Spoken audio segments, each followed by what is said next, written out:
성형안과 이야기를 하러 나온 김안과병원 녹내장센터 전문의 정종진입니다. 안녕하세요. 성형안과 센터 전문의 백영화입니다. 선생님 반갑습니다. 네, 유튜브에서 정종진 선생님을 만나뵙게 되다니 영광입니다. 네, 진짜 이런 조합 너무 새롭고 기대가 되는데요. 사실은 제가 하소연을 좀 하고 싶어서 이런 자리를 부탁드렸습니다. 어떤 종류의 하소연을 저에게 또 하고 싶으셨을까요? 사실 제가 성형안과에 있다 보니 많은 눈꺼풀 수술을 하고 있는데 종종 환자분들께서 안과에서 하는 쌍꺼풀에 대해서 오해를 하고 계신 분들이 많은 것 같아서 이에 대해서 오늘 이야기하고 싶었습니다. 사실 사석에서 저희가 좀 만나는 사이인데 셀럽분들도 그렇고 뭐 안과에서 쌍꺼풀 수술을 하고 속된 말로 망했다 뭐 이렇게들 말씀들을 막 TV에서들 말씀을 하시고 막 이랬잖아요. 그래서 그런 부분이 좀 속상하다 하고 저희끼리 말한 적이 있는데 이거에 대해서 하소연을 하시려고 하셨던 거죠? 네, 맞습니다. 성형안과에서는 쌍꺼풀 수술을 포함해서 많은 눈꺼풀 수술을 하고 있는 만큼 눈꺼풀에 최적화된 세부 분과라고 할 수가 있습니다. 그런데 가끔 가다가 쌍꺼풀 수술을 안과에서 하면 뭔가 부족하지 않을까라고 오해에 섞인 이야기를 들으면 성형안과 눈꺼풀 전문의로서는 굉장히 이렇게 속상하고 마음의 상처를 많이 입고 있습니다. 네, 사실 우리나라에서는 좀 그렇지 않은 부분이 있어도 미국에서는 쌍꺼풀 수술, 이런 눈 성형을 안과에서 하는 것이 일반화되어 있는 게 많잖아요. 왜냐하면 쌍꺼풀 수술, 눈 기능을 굉장히 고려해야 하는 수술이기 때문인데요. 네, 맞습니다. 눈 주변의 해부학적 구조를 잘 알아야 되는 것뿐만 아니라 사실 눈꺼풀은 눈을 보호하는 기능을 가진 기관이기 때문에 눈과 굉장히 친밀한 안과 의사들의 눈꺼풀 수술이 많이 이루어지고 있습니다. 물론 성형외과라던가 다른 미용외과 선생님들이 이렇게 해부학적 기능에 미흡하다는 건 절대 아니고 모든 의사들 중에서 안과 의사가 가장 눈과 친숙하기 때문에 이 부분을 말씀드리고 싶었던 겁니다. 그러니까 사실 안과 하면 뭐 백내장, 눈병, 질환 같은 거를 많이들 생각을 하시잖아요. 그래서 그런지 성형안과, 예전엔 저희가 이제 안성형과라고 부르긴 했는데 이런 성형안과라는 단어를 생소하게들 생각을 하시는 것 같아요. 저희 병원에서 눈건강인식조사라는 거를 했었는데 성형안과를 알고 계신가요? 라고 질문을 했더니 과연 몇 %가 알고 있었을 것 같으세요? 75%의 분들이 이 부분에 대해서 생소하셨던 걸로 기억합니다. 네. 안과에서 많이 쌍꺼풀 수술을 한다는 거는 기억을 더듬어 보시면은 다들 알고 계실 것으로 생각합니다. 우리 김안과병원의 성형안과의 역사가 굉장히 길잖아요. 네.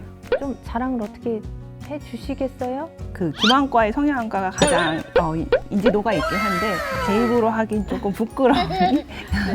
본인 자랑하기가 좀 그러시면 이제 제가 좀 대신 해드릴 텐데 사실 김안과 병원이 굉장히 규모도 크고 모든 과가 골고루 갖춰져 있고 의사 수도 제일 많은 그런 안과 전문 병원이잖아요. 그러다 보니까 1년에 성형 분야를 한 1,800건 정도씩 많은 성형 수술을 하고 있는 파트가 되겠고, 그리고 저는 사실 이 병원에 제가 거의 15년 이상 근무를 했었는데 코로나가 있기 전에는 수술방에서 외국인 의사분들 굉장히 자주 뵀었거든요. 특히 성형안과 파트를 배우러 오셨던 분들을 굉장히 많이 봤는데 맞나요? 맞습니다. 저희 원장님의 자랑을 좀 해보자면 현재 병원장님이신 장재 원장님께서는 성형안과 학회 회장님을 역임하셨고 과거에서부터 현재까지 많은 학술 연구를 해오시고 수술 분야에서도 굉장히 유명하시기 때문에 국내외 많은 의사 선생님들께서 저희 원장님께 눈꺼풀 수술의 술기를 배우러 참관을 많이 오시는 편입니다. 장재호 원장님만 자랑하시면 저희 전에 회장님 하셨던 김성주 전 원장님도 좀 서운하실 것 같은데, 네, 제가 알기로는 김성주 원장님도 성형안과 학회 회장님을 역임을 하셨죠? 맞습니다. 네. 두 분 다 성형안과 학회 개척자라고 불리실 만큼 오랜 기간의 업적을 지금 유지하고 계신데 김성주 원장님 같은 경우에는 현재 베트남에서 의술을 널리 펼치고 계십니다. 네, 베트남 분들 눈이 예뻐지고 있다는 그러한 소식을 전해 들었고요. 그러면 오늘 영상은 안과에서 쌍꺼풀 수술을 좀 안심하고 받아도 된다라는 그걸 어필을 하고자 하는 거잖아요. 네, 맞습니다. 네. 안과에서는 수술하기 전에 시력뿐만이 아니라 사시라던가 안구 운동 장애, 그리고 눈물이라던가 결막 질환 등을 함께 검진을 하고 시행을 합니다. 그래서 눈꺼풀 수술을 시행함과 동시에 눈물길 문제라던가 그다음에 결막 문제도 같이 교정을 할 수가 있어서 만족스러운 결과를 가져올 수 있습니다. 그럼 지금 쌍꺼풀 수술 말씀을 해주셨는데 제가 이제 성형을 안성형을 전공을 하진 않았지만 쌍꺼풀 수술이 좀 여러 개가 그래도 종류가 있었던 것 같은데 네, 종류 좀 알려주시면 좋을 것 같아요. 사실 쌍꺼풀 수술은 우리가 흔히 알고 있기로 매몰법, 절개법, 그리고 부분 절개법으로 많이 알고 있고 이에 대해 명확히 구분을 하기보다는 환자의 눈꺼풀 상태에 따라서 이 경계를 자유롭게 넘나들 수 있어야 합니다. 그리고 또 그런 것도 있을 것 같아요. 사실 수술이라고 하면 당연히 저희가 합병증이라는 거를 뭐 생각을 할 수밖에 없는데 눈 쪽으로 합병증이 생기면 저희가 안과 전문이다 보니까 그런 거에 대해서 좀 대처도 굉장히 잘 할 수가 있을 것 같거든요. 맞습니다. 다른 병원에서 수술을 하고 안과에서 치료를 받으시는 분들도 계시지만 안과에서 수술을 하실 때에는 처음부터 이에 대한 대처가 가능하시기 때문에 좀 더 유연한 수술을 받으실 수 있습니다. 궁금한 걸 좀 여쭤보고 싶은데 그러면은 선생님이 본 그런 안검 수술, 뭐 쌍꺼풀이든 그 중에 무서운 합병증이 뭐가 있을까요? 최근에는 아래 눈꺼풀 성형 수술을 할 때 너무 과하게 욕심을 내서 하다 보니까 안검 외반이 오는 경우가 있고 그러니까 쉽게 이렇게 막 뒤집어져서 오신 분들 말씀하시는 거죠? 뿔이 이제 까진 상태로 맞아요. 이게 돌아오지 그런 않아서 있어요. 오시는 분들이 있습니다. 가벼운 경우에는 안과에서 눈꺼풀 이제 를 당겨줌으로써 간단하게 교정이 가능한데 그렇지 못한 경우에는 피부를 이식해야 되는 경우도 있고 이런 경우에는 피부 이식에 의한 흉터가 영구적으로 남을 수 있기 때문에 굉장히 미용적으로 안 좋은 결과를 초래합니다.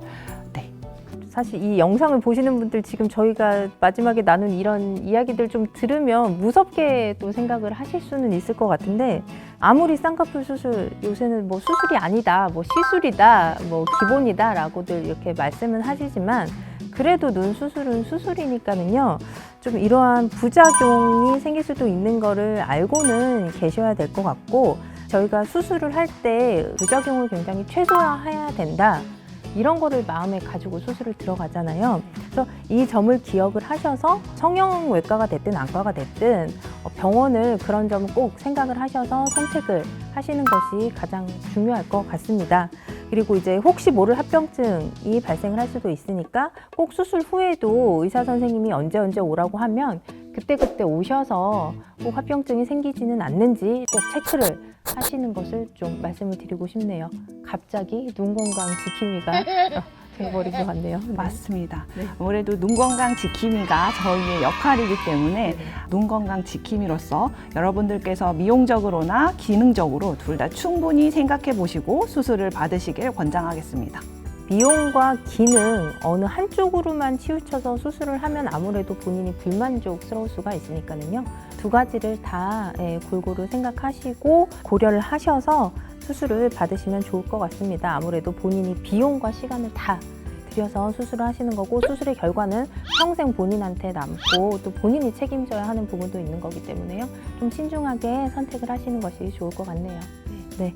여러분의 눈 건강 해피아이 김학걸 병원이 함께합니다.